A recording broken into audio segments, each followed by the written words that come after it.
जी हाँ, अब चैप्टर की शुरुआत हो रही है संस्कृति। संस्कृति एक निबंध है। क्या है? निबंध। एक तरह का निबंध है जिसमें हमें सभ्यता और संस्कृति से जुड़े अनेक जटिल प्रश्नों से टकराने की प्रेरणा मिलती है, जहाँ हम जानने की यह कोशिश करते हैं कि सभ्यता और संस्कृति जो है आखिर होता क्या है, इसका हमारे मानवीय जीवन पर क्या प्रभाव पड़ता है। इस निबंध में भदंत आनंद कौशलायन, जैसा कि हमने पहले वीडियो में देखा कि भदंत आनंद कौशलायन जी का व्यक्तिगत परिचय हमने जाना कि कैसे बौद्ध भिक्षु होते हुए भी उन्होंने बौद्ध धर्म का प्रचार किया और अपना जीवन जो है हिंदी साहित्य के लिए, हिंदी भाषा के लिए समर्पित कर दिया। अनेक उदाहरण देकर यह बतलाने का वह प्रयास करते हैं कि सभ्यता और संस्कृति किसे कहते हैं, दोनों एक ही वस्तु हैं या अलग अलग हैं।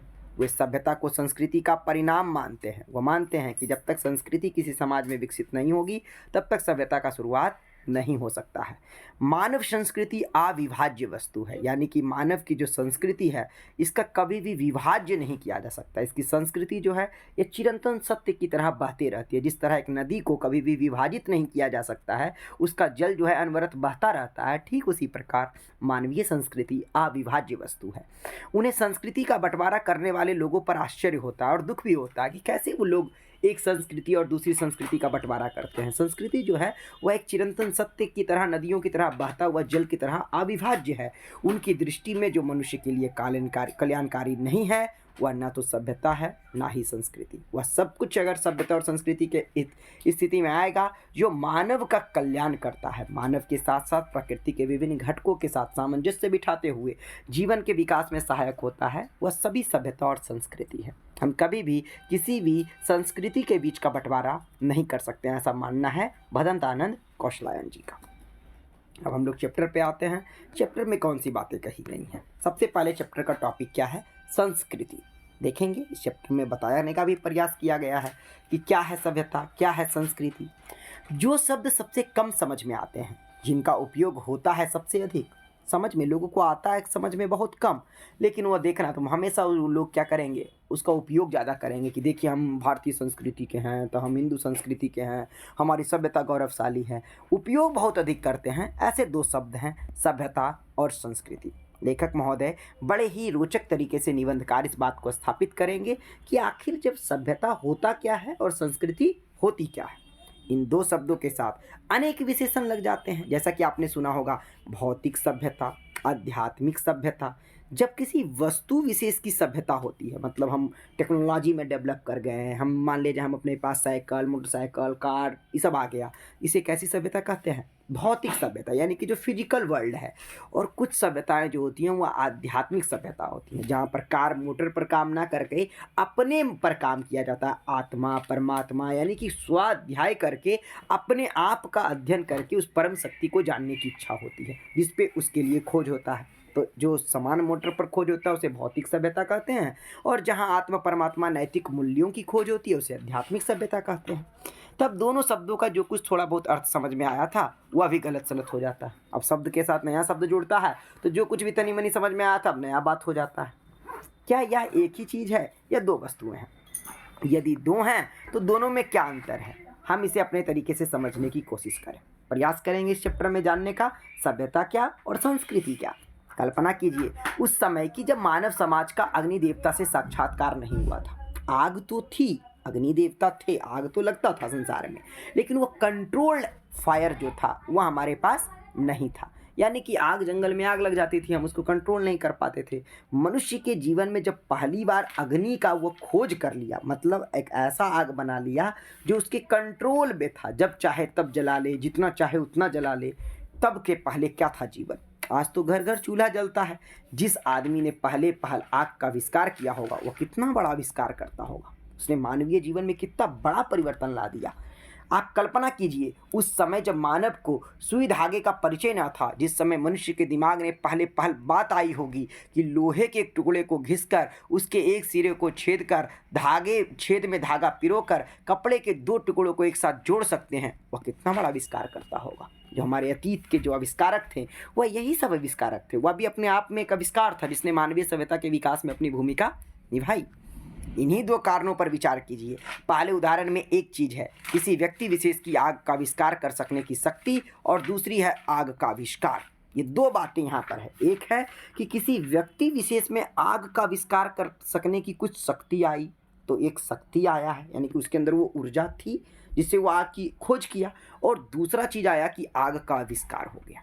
इसी प्रकार सुई धागे के उदाहरण में सुई धागे का आविष्कार कर सकने की शक्ति है, एक अलग चीज़ है, और दूसरी चीज़ है सुई धागे का आविष्कार। यानी कि एक है आविष्कार जिसका हम करते हैं इस्तेमाल, और एक ऐसे लोग हैं जो करते हैं आविष्कार। तो आविष्कार करने की शक्ति और आविष्कार दो चीज़ें हुई।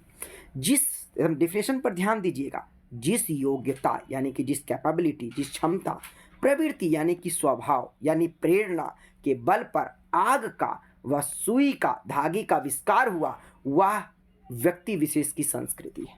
यानी कि जिसके द्वारा, जिस ऊर्जा के द्वारा, जिस शक्ति के द्वारा किसी नई चीज़ की खोज होती है, वह क्या कहलाती है? संस्कृति। और उस संस्कृति द्वारा जो आविष्कार हुआ, जो चीज़ उसने अपने आप और दूसरों के लिए आविष्कृत की, उसका नाम है सभ्यता। यानी कि आग का आविष्कार करने की शक्ति जिस व्यक्ति में आया, वह व्यक्ति संस्कृत मानव था, क्योंकि उसके व्यक्ति विशेष की क्या थी? हुआ संस्कृति, जिससे कल्याणकारी चीज का निर्माण कर सका। और जो चीज का वह निर्माण किया, जिससे आने वाली पीढ़ियां लाभ उठाई, वह कहलाई सभ्यता। यानी कि खोज करने वाले संस्कृत, और खोज करने के बाद जो उसको आगे बढ़ाए वह सभ्य। जिस व्यक्ति ने पहली चीज जितनी अधिक जैसी परिष्कृत मात्रा में होगी, वह व्यक्ति उतना ही अधिक वैसा ही परिष्कृत आविष्कार करता होगा। जो पहली बार एकदम यूनिक चीज को खोजा, उसके पहले कोई नहीं खोजा होगा, एकदम परिष्कृत चीज का खोज किया, उतना बड़ा परिष्कृत आविष्कार करता होगा, उतना बड़ा जीवन में परिवर्तन लाने वाला व्यक्ति होगा। एक संस्कृत मानव किसी नई चीज की खोज करता है, किंतु उनकी संतान को अपने पूर्वज से अनायास ही प्राप्त हो जाती है। जैसे आग की खोज हमने नहीं की, लेकिन आग का हमारे जीवन में महत्व है। जिस व्यक्ति की बुद्धि ने अथवा उसके विवेक ने किसी नए तथ्य का दर्शन किया, वह व्यक्ति ही वास्तविक संस्कृत व्यक्ति है। यानी कि जो कुछ भी चाहे हुआ, किसी नया सामान का खोज किया उसके बुद्धि विवेक से, नया कोई तथ्य का दर्शन किया, नया तथ्य खोजा, वह सभी व्यक्ति अपने आप में कैसा व्यक्ति कहलाएगा? संस्कृत व्यक्ति। और उसकी संतान जो नया चीज खोजा, और जो उसके पूर्वज से सीख करके हम अनायास हमको प्राप्त हो गया है, हम सभी कभी भी संस्कृत नहीं कहला सकते हैं, हम सभी सभ्य कहलाएंगे। जैसे अगर कपड़ा का खोज करने वाला संस्कृत मानव और कपड़ा पहनने वाला सभ्य मानव, यानी कि आसान शब्दों में संस्कृत मानव को ही कल्चर्ड कहते हैं, कल्चर, और सभ्य मानव को सिविलाइजेशन। ठीक है, सिविलाइज्ड हो गए, हम उस चीज़ों का इस्तेमाल कर रहे हैं। उदाहरण लेते हैं, आधुनिक उदाहरण। न्यूटन ने गुरुत्वाकर्षण का आविष्कार किया, इसलिए न्यूटन कैसा मानव? संस्कृत मानव। आज के युग का भौतिक विज्ञान का विद्यार्थी न्यूटन के गुरुत्वाकर्षण से परिचित है ही, लेकिन उसके साथ उसे और अनेक बातों का ज्ञान प्राप्त है जिनसे शायद न्यूटन अपरिचित रहा। न्यूटन को नहीं पता होगा वो सब बात जितना हमको पता है, उस समय वो नहीं किया। लेकिन ऐसा होने पर भी हम आज के भौतिक विज्ञान के विद्यार्थियों को जो फिजिक्स पढ़ रहा है, वह न्यूटन की अपेक्षा सभ्य भले अधिक हो जाए हम, लेकिन न्यूटन के ज़्यादा हम संस्कृत नहीं है, क्योंकि न्यूटन ने नई चीज़ की खोज की। जो नई चीज़ की खोज की वह संस्कृत मानव, और उसके द्वारा खोजी गई चीज़ों का ज्ञान रखने वाला, इस्तेमाल करने वाला सभ्य मानव। आग के आविष्कार में कदाचित पेट की ज्वाला की प्रेरणा एक कारण रही कि पेट में भूख लगा होगा तो आग का खोज हुआ। सुई धागे का आविष्कार शीतोष्ण से बचने के लिए, गर्मी और जाड़ा से बचने के लिए शरीर को सजाने की प्रवृत्ति का विशेष हाथ रहा। आप कल्पना कीजिए उस आदमी का जिसका पेट भरा है, जिसका तन ढका है, लेकिन वह खुले आकाश के नीचे सोया हुआ है, रात के जगमगाते तारों को देखता है, तो उसे केवल इसलिए नींद नहीं आती क्योंकि वह जानने के लिए परेशान है आखिर यह मोती भरा थाल क्या है, ये आकाश में क्या मोती भरा। जब पहली बार आदमी सोचा होगा रात के अंधकार में कि भैया ये क्या है, तारा जैसा रात में चमक जाता है, सूरज कहाँ दिन में जाता है। पेट भरने और तन ढकने की इच्छा मनुष्य की संस्कृति की जननी नहीं है, क्योंकि पेट भरना और तन ढकना जो है वह सिर्फ उसकी संस्कृति की जननी नहीं है। पेट भरा और तन ढका होने पर ऐसा मानव जो वास्तव में संस्कृत है, निठल्ला नहीं बैठ सकता। जब कहते भी हैं कि जब आदमी का पेट खाली रहता है तो एक समस्या होती है कि पेट को भरो, लेकिन जब आदमी का पेट भर जाता है तो 100 समस्याएं आती हैं कि आखिर हम आए कहाँ से, मैं हूँ कौन, ये दुनिया में, संसार में मेरा क्या काम, मेरे क्या जीवन के दर्शन होने चाहिए, ये आकाश कौन, इसके आगे कहाँ, हम लोग बनाया कौन। ये सारे सवाल क्या आते हैं, ये मन के भीतर आते हैं। हमारी सभ्यता का एक बड़ा अंश हमें ऐसे संस्कृत आदमियों से ही मिला है जिनकी चेतना पर स्थूल भौतिक कारणों का प्रभाव प्रधान रहा। वो सिर्फ क्या रहे, स्थूल भौतिक के जितने भी घटनाएं थी वह सबके ऊपर वो भारी आगे निकल गए। उनके चेतना में, उनके कॉन्शसनेस पर उन्होंने बात किया। ये चेतना की बात इसलिए कर रहे हैं क्योंकि ये बौद्ध भिक्षु हैं, ये महात्मा बुद्ध जैसे लोगों को बतला रहे हैं जिन्होंने भौतिक संसाधनों को छोड़ करके, चाहते तो ऐशो आराम की जिंदगी जी सकते थे, लेकिन उन्होंने मानव के कल्याण के लिए, अपने मन के भीतर उठे कुंठा के सवाल के लिए वह निकल पड़े घर से। किंतु स्थूल भौतिक मतलब जो जमीन, मतलब मटेरियल वर्ल्ड, पंखा, एसी, कूलर, ये सभी कुछ, किंतु उसका कुछ हिस्सा हमें मनुष्यों से भी मिला है, हमारे संतों से भी मिला है, जिन्होंने तथ्य विशेष को किसी भौतिक प्रेरणा के वशीभूत होकर नहीं, बल्कि अपने अंदर की सहज संस्कृति के कारण ही प्राप्त किया। अपने भीतर उस शब्द को जगाए और उसके बाद उन प्रश्नों को जगाने के बाद अपने भीतर साधना करते हुए, ध्यान लगाते हुए उस परम तत्व की प्राप्ति कर पाए। रात के तारों को देखकर ना सुख सकने वाला मनीषी हमारे आज के ज्ञान का ऐसा ही प्रथम पुरुष करता है, जो तारा को देख करके जिसके मन में यह सवाल आया कि आखिर ये सबको किसने बनाया, ये संसार कौन बनाया, ये संसार में हम बेहतर कैसे जी सकते हैं, दुख का क्या कारण है। इन सारी समस्याओं पर जो हमारे मनीषी थे, जो हमारे संत समाज के लोग थे, उन लोगों ने, उनको फर्स्ट प्राइज मिलना चाहिए, क्योंकि उन्होंने पेट भरने के बाद भी निठल्ले नहीं बैठे। भौतिक प्रेरणा, ज्ञानेप्सा, ज्ञान की इच्छा, ये दो ही मानव संस्कृति के माता पिता हैं। क्या सिर्फ भौतिक प्रेरणा और ज्ञान की इच्छा ही है? नहीं, दूसरे के मुंह के कौर डालने के लिए जो अपने मुंह का कौर छोड़ देता है, असली ज्ञानी कौन? अपने लिए तो सब कोई जीता है, कुत्ता, बिल्ली, बैल, बकरी भी।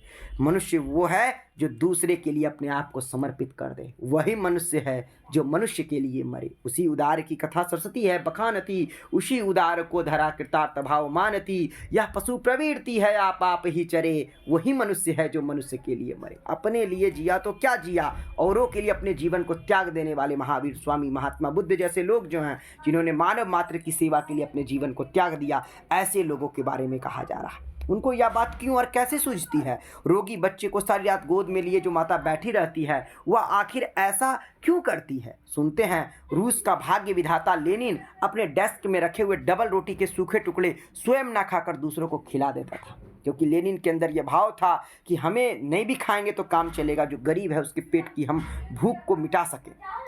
वो आखिर ऐसा क्यों करता था? संसार के मजदूरों को सुखी देखने का स्वप्न देखते हुए कार्ल मार्क्स ने अपना सारा जीवन दुख में क्यों बिता दिया? क्यों लोगों के जीवन के विकास के लिए उन्होंने दास कैपिटल और दुनिया के मजदूरों को एक करने की बात कही? इन सबसे बढ़कर आज नहीं, आज से 2500 वर्ष पूर्व सिद्धार्थ ने अपना घर केवल इसलिए त्याग दिया किसी तरह तृष्णा के वशीभूत लड़ती कटती मानवता को सुख से रह सके।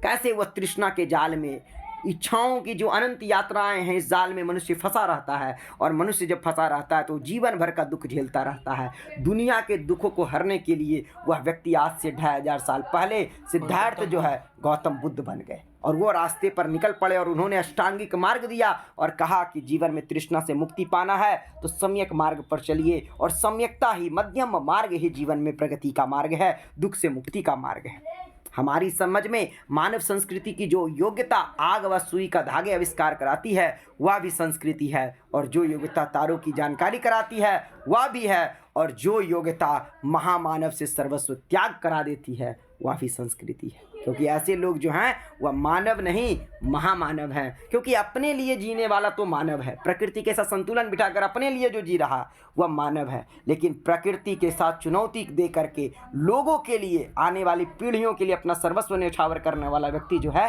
वह महामानव है। और सभ्यता, सभ्यता क्या है? सभ्यता है संस्कृति का परिणाम। जब जब संस्कृति का विकास होगा, सभ्यताएं जो हैं वह आगे बढ़ेंगी, और सभ्यताओं का विकास लाजमी तरीके से होगा। हमारे खाने पीने के तरीके, ओढ़ने पहनने के तरीके, हमारा गमनागमन के साधन, जो हम इधर उधर जाते हैं, एग्जाम्पल देते हैं, हमारे गमनागमन के साधन जितना भी हम लोग चल फिर रहे हैं, हमारे परस्पर कट मरने के तरीके, सब हमारी सभ्यता है। ये सभी हमारी क्या है? सभ्यता है। मानव की जो योग्यता उसमें आत्म विनाश के साधनों का विस्तार करती है, यानी कि जो आपका आत्म का विनाश कर रहा है, यानी कि एक ऐसी विकास जिस विकास में आप जो हैं, आप जितना भी परमाणु हथियार बना रहे हैं, जितना भी आप तरह तरह की मिसाइलें बना रही हैं, आप कह रहे हैं कि हम सभ्यता के पथ पर चल रहे हैं। क्या विचार नहीं करना चाहिए? क्या आप मनुष्यता के पथ पर चल रहे हैं या पशुता के पथ पर? हमें उसकी संस्कृति कहें या असंस्कृति कहें, विचार करना चाहिए, क्या ये हमारी आज संस्कृति नहीं है? आज मानव मानव को मारने के लिए उतारू है, सिर्फ जमीन के लिए, कुछ अपने अधिकारों को प्राप्त करने के लिए। मनुष्य पूरे दुनिया का शत्रु बन बैठा है। अगर बारूद के ढेर पर बैठी इस दुनिया को यदि कोई बचा सकता है ना, तो असत्य व अहिंसा के सिद्धांत है।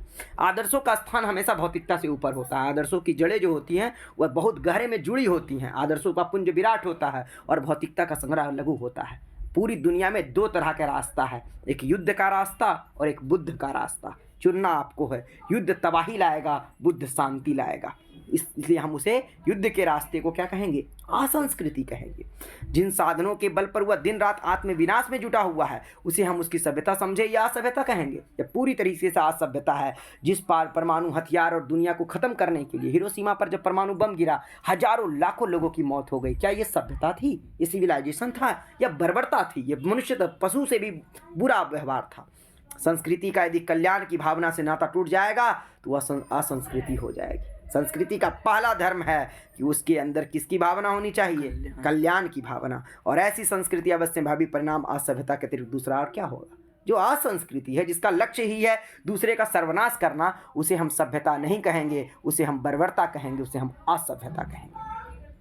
संस्कृति के नाम से जिस कूड़े करकट के ढेर का बोध होता है, वह ना संस्कृति है ना ही रक्षणीय वस्तु। जिस कूड़े करकट को हम जमा करके समझ रहे हैं कि हमारी संस्कृति है, हमारी मौलिकता है, जिस संस्कृति में मानव का कल्याण छुपा हो, बस वो संस्कृति है। कल्याण ही परम धर्म। जिसमें हम मानव मात्र के साथ साथ पशु पक्षियों का, प्रकृति के हर तत्व का कल्याण छुपा हो, उसे हम संस्कृति कहेंगे। बाकी जो कुछ है वह सब कूड़ा करकट है। उसे ना तो हम संस्कृति कहेंगे, ना ही उसको बचा के रखने की चीज़ है। उसे समाप्त कर देना चाहिए। जितना भी बाय आडंबर हो रहा है, यह आडंबर जितना चल रहा है, चाहे देवता की पूजा के नाम पर चल रहा है, चाहे किसी भी तरह का कर्मकांड चल रहा है, ये सारे आडंबर जो मानव को उसके कल्याण के भाव से तोड़ रहे हैं, इन सब को समाप्त कर देना चाहिए। विवेकानंद के अगर शब्दों को दोहराऊं तो विवेकानंद ने कहा था कि उस धर्म की पुस्तकों में आग लगा देना चाहिए जो धर्म तुम्हें मानव मात्र की सेवा करने से रोकता है। जो किसी विधवा के आंसू पोंछने और किसी भूखे को बच्चे को रोटी देने से रोके, वह धर्म नहीं, पाखंड है और इसे कभी भी बचाकर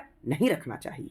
क्षण क्षण परिवर्तन होने वाले संसार में किसी भी चीज को पकड़कर बैठा नहीं जा सकता। मानव ने जब जब प्रज्ञा मतलब बुद्धि का एक चरम स्तर है, प्रज्ञा और मैत्री भाव, दोस्ताना संबंध से किसी नए तथ्य का दर्शन किया, उसने कोई वस्तु नहीं देखी है जिसकी रक्षा के लिए दलबंदियों की जरूरत है। कोई जरूरत नहीं, दुनिया में किसी प्रकार का संगठन की आवश्यकता नहीं है। सिर्फ एक संगठन की आवश्यकता है कि मानव मात्र की सेवा करने के लिए, प्रकृति की सेवा करने के लिए हमें एकजुट होकर के एक दल बनाना होगा। ये जो दलबंदियां हो रही हैं, अलग अलग धर्मों का जो रीति रिवाज के तहत हम लोग एकजुट हो रहे हैं, या किसी धर्म विशेष में कोई दलबंदी की आवश्यकता नहीं है। जिसमें मैत्री भाव हो, जिसमें प्रज्ञा हो, जिसमें मानवता की सेवा है, उसमें किसी भी तरह का ये रोक टोक नहीं होना चाहिए कि तुम इस धर्म के हो, इस धर्म को। बिना धर्म के भी कोई व्यक्ति अपने मानवता की सेवा में अपने आप को समर्पित कर सकता है। मानव संस्कृति एक अविभाज्य वस्तु है। अगर मानव संस्कृति की बात किया जाए, ये एक चीर बहती नदी की तरह है जिसका अंश कल्याण का है। उसमें सिर्फ व सिर्फ क्या होने चाहिए? कल्याण। और समय के साथ साथ बदलते हैं। अगर आज की तारीख में जो कल्याण की सुविधाएं हैं, वो सुविधाओं का साथ लेते हुए हमें कल्याण के मार्ग पर चलना चाहिए।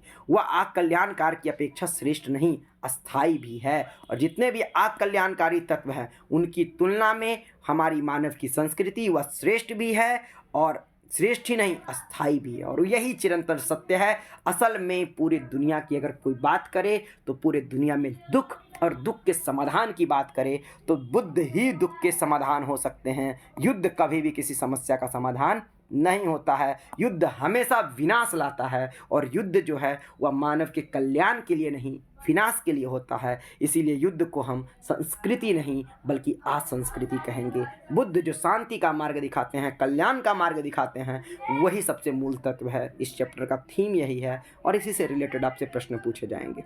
कोई भी इस चैप्टर से रिलेटेड आपको प्रॉब्लम हो, कमेंट सेक्शन में ज़रूर बताएं, उसको मैं दूर करने का प्रयास करूँगा। धन्यवाद।